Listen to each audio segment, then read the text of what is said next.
Hi, it's Mike from Avocado Property. I'm here with Akhil from our mortgage broker. Akhil is a super experienced buy-to-let broker and residential as well.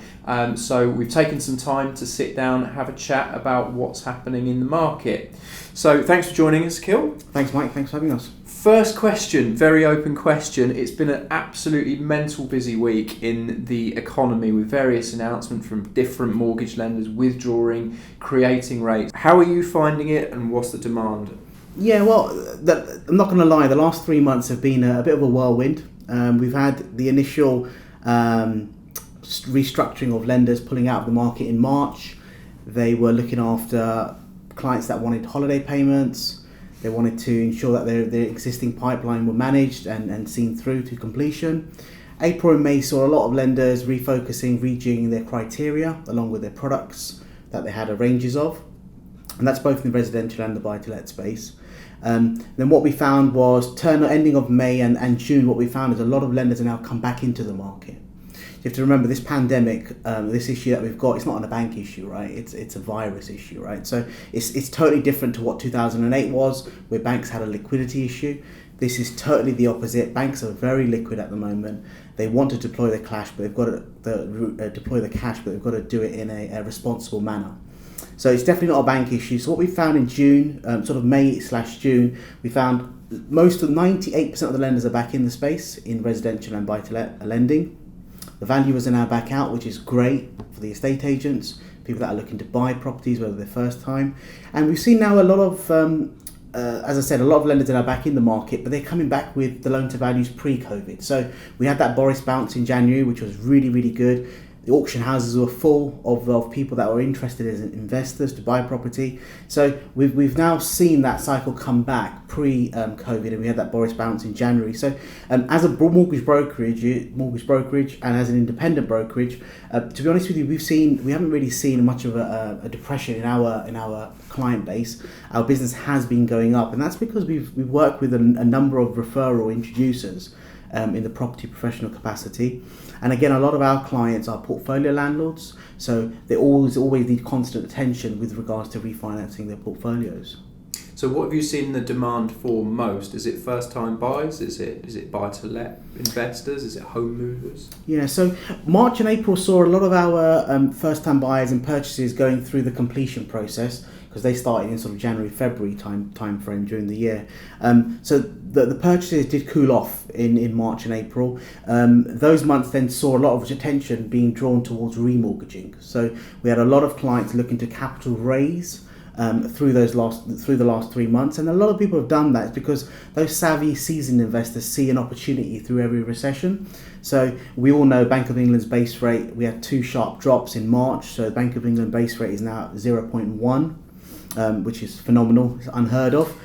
So borrowing is very cheap. Yes, no, I totally agree. So borrowing is very cheap. So if you are a seasoned investor, I still think it's a buyer's market in today's world, what we're in at the moment. I think there's an enormous amount of opportunity to be had, but it's all about finding the property that you can repurpose. You can get a great deal. So the days of capital growth initially are somewhat diminished. I think the double-digit growths are not going to be here for the foreseeable future. However, what I would say is that you can see a capital growth if you can see a value-add opportunity. So when I speak to my clients, we're not just getting them a mortgage and saying thank you, goodbye. We build relationships with our clients, and our clients get the whole 360 service with us. So we work with other service providers in the property space as well. So we work with architects, surveyors, accountants, and all these professionals play a pivotal part in an investor's journey. So whether you are a first-time buyer or a seasoned investor, you all need us in some shape or form. So it's interesting to say a lot of people have been capital raising whilst this has been going on, which shows a confidence from the seasoned investors where maybe the media would like to drain that out of people. Yeah. How is it that those people are now moving on, and what mortgage finance they're getting, and how are they structuring it? Right, that's a great question. So what I found, Mike, is that, as I said, it's not a bank issue whatsoever. And I try to stay, we've all got our TVs and our plasmas in our offices. I try to stay away from the media because the media share their views and how they see the economy and so on. But I'm more of a realist, and I work with my clients and I speak to them on a daily basis. So I'm a seasoned investor myself as well. So I've been in property property since the early 2000s. So I understand it from an advised piece and an investor's piece as well. So as I said, it goes back to relationships, and it's those conversations that I have with our clients to understand where they want to be and where they are now, and then we help each other plug the gaps, whether it's through other professional advisors to give them the relevant advice, or where I play a pivotal part in arranging that property finance or a mortgage, so whatever type of deal that they require. And again, because we are an independent brokerage, we're constantly in dialogue with every single lender in the UK. So the beauty about our business is that we're quite close to our lenders in terms of we speak to the organ grinders. So we're in constant conversation with the underwriters to understand, making sure that they understand the scenario behind the client, because no client is like the previous client, right? So everyone's got their own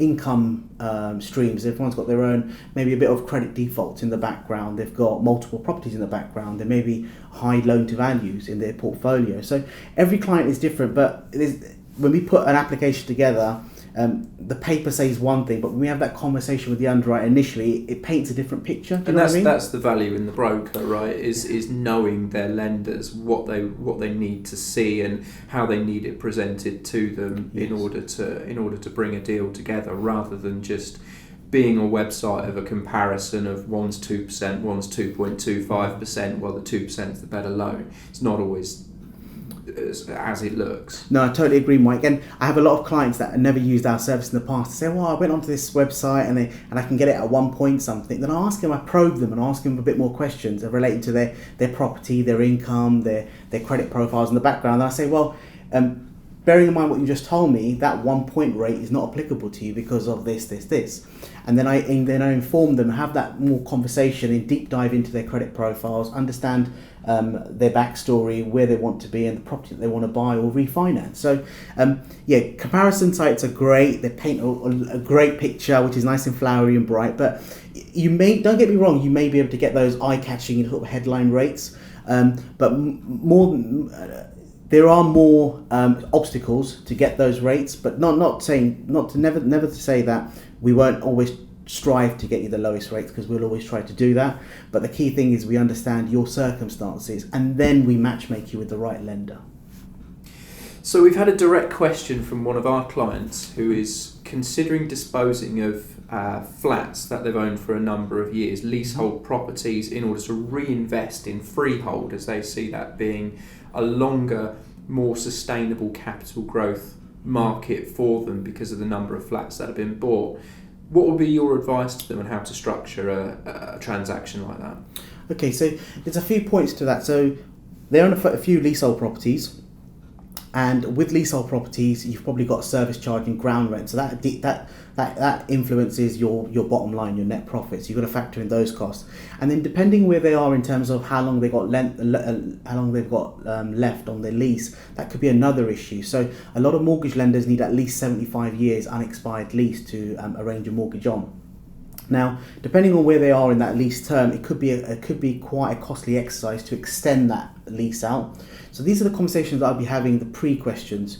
Now, if they are looking to dispose of those leasehold properties and move into freehold properties, which I think is a great idea to do so, because you'll save on the ground rent, you save on the service charge, and ultimately you are the freehold landowner. So, and we're a small island in England. There's not much freehold property around because as you said, freehold property quite often is something you can build value into, whereas a leaseholder flat is a flat. 100%. You've got 4 walls. You've got to ask the freeholder to put a painting up nowadays. But no, going back to the freehold opportunity, if you do find freehold property, I would say spend money and purchase a freehold property, which probably might have an additional premium on it. However, the advantages is all yours, because then you can look for value add opportunities through permitted development or through planning permission. But there's lots of greater opportunity there to add value. So I would always say that, try to go for a freehold property, but bearing in mind the costs, your deposit, where you are buying, whether it's south or further up north of England. You've got to work with the income streams and your expenditure. And then we can work with our clients, because for us, it's, as we're advisors, we're experienced people, that we want to work with our clients and build relationships, whether they want to be first-time buyers or they want to buy their 10th buy-to-let property. We want to work with them and guide them the right way.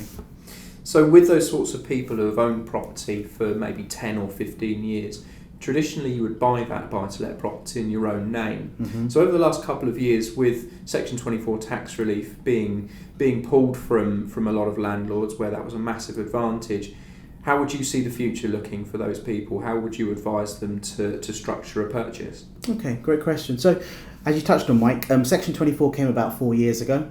For those of you that have owned buy-to-let property, you probably have owned them in your personal name because that was the right way of purchasing property. Do. Yeah, then a lot of people have done so, which was the right thing to do. However, Section 24 came about 4 years ago, and over the last 4 years, you've been only able to offset a certain percentage of interest rate relief. So going forward, as of 2021, you're only allowed to offset 20% of interest rate relief against the costs of your mortgage costs. However, if you buy a property in a limited company, you've still got the option to offset 100% of your mortgage interest rate relief, which is amazing.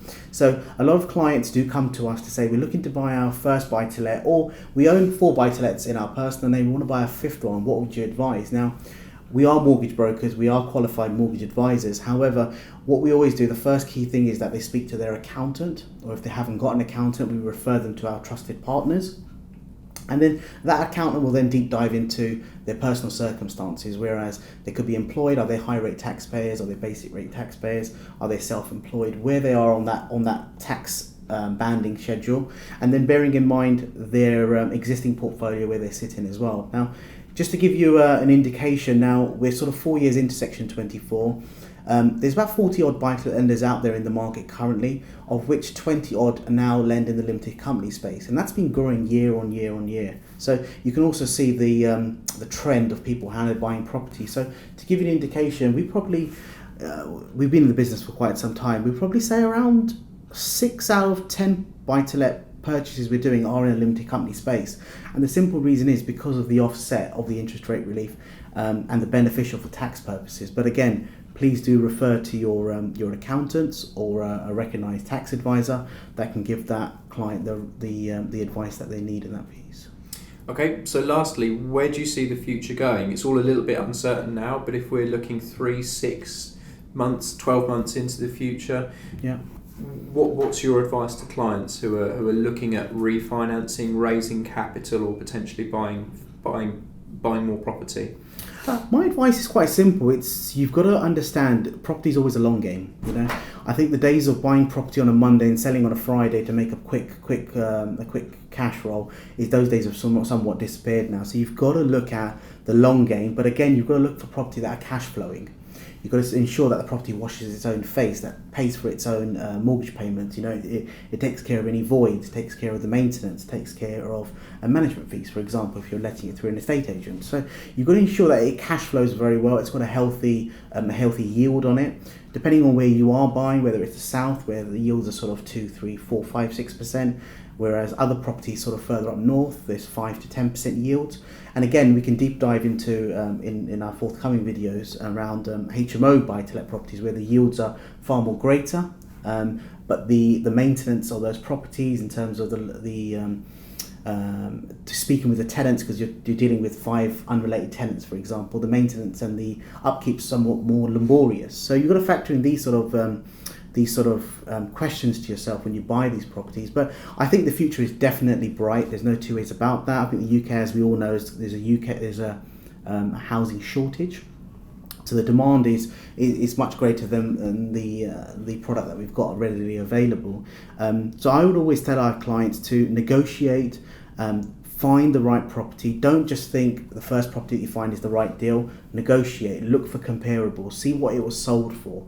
We've got great online tools where we can get data, where you all can get data to find out what something was sold for, how long it was in the market for, what property down the road was renting for example. So do your own sums, do your own comparables, do your own research, speak to estate agents like Mike and Ian at Avocado, because we're here to provide a service at the end of the day. And for us, it's, as I said, I keep going back to it, it's all about service and relationships for our companies, and I speak for you probably as well, Mike, right? So it's all about service, and I say there's lots of opportunity there, but you've got to do your research, and whether you are buying in your personal name or a limited company, we can help you and guide you and refer you where necessary. But no, I'm a firm believer. I'm very old school in my thought. You can buy all the flashy watches and cars and all sorts, but I still think property is the best form of investment, because it's if you buy something for 100,000 today, more than likely in 10 years it's going to cost you at least 110. So there's definitely profit to be made in property for the foreseeable future, for sure. Fantastic. So we're speaking to Akhil Thursday night every week for the next 3 weeks. If you've ever got any questions for us, then please send them in. It's very, very positive news from all round. We look forward to seeing you next week. Thanks very much. Thank you all.